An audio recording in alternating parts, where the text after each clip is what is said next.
there are many kinds of people out there, right? And even with the same person, sometimes you catch them at a good time, sometimes you catch them at a bad time, sometimes they're able to help you and sometimes they're unable to help you. It varies. So the thing is, you also have to remember that to a degree, this stuff is a numbers game. If you approach someone with a smile on your face and say, hey, how's it going? Hey, I was wondering, can you help me with this? I'm looking for this person. Are they here? What would be the best way to get in touch with them?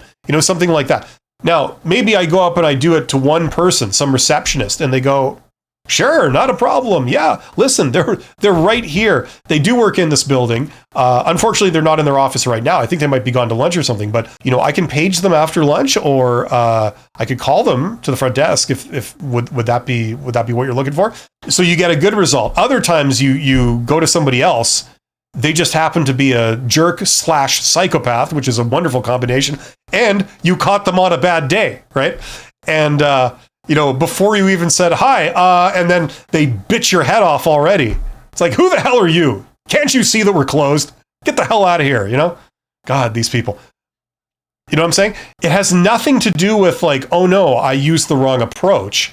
It's just that no approach is going to work in all situations, Maybe it turns out that jerk/psychopath who's having a bad day, maybe it turns out that the way to actually get the information you're looking for is to walk up to them and go, listen, I need this, right? And that gets their attention and they actually go, okay, there's no need to shout. You're looking for that person. Okay, listen, whatever. Like, I'll page them. Okay, that's all I can do, right? Maybe that would be the approach to take with them, it turns out. Does that mean you should adopt that strategy? No. You're doing the right thing. It's just that you have to recognize it's not going to universally work, right, with everybody.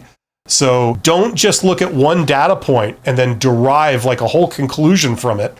Do it 15 times. And if you get yelled at all 15 times from different people in different situations, then maybe you can conclude it's not a good approach. You know what I'm saying? Same with job interviews, same with job applications. Don't just like say, oh, one recruiter told me this once, so therefore I'm going to base my entire strategy on it. It could be completely out to lunch. You don't know. If you apply for 1,000 jobs and you get not a single interview, then you can maybe conclude like, okay, maybe I'm taking the wrong approach. But if you apply for one job one time and you don't get an interview and you don't get a response, do you go away and read into like, what you did and go, oh, okay, this is clearly not the right thing to do. I need to totally change what I do. It's wrong. It's a numbers game. And the thing is, you don't need the majority of people to respond favorably. All you need is one.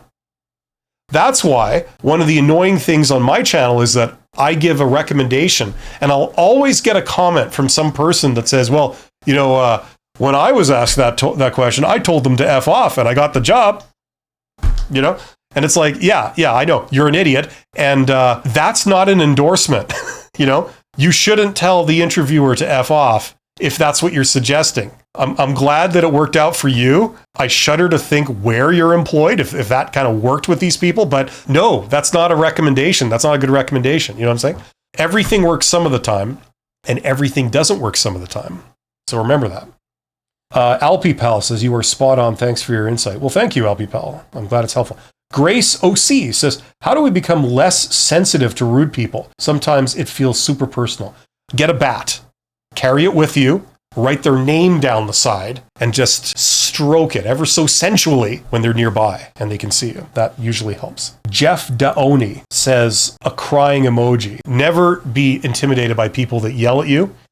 Jeff, even people on live streams, you can't trust them. Worthless bastards to a man. The last thing you want to do is take any of their advice, especially if they make you cry or you prize the ability to make others cry. It gives you a feeling of power, that kind of thing.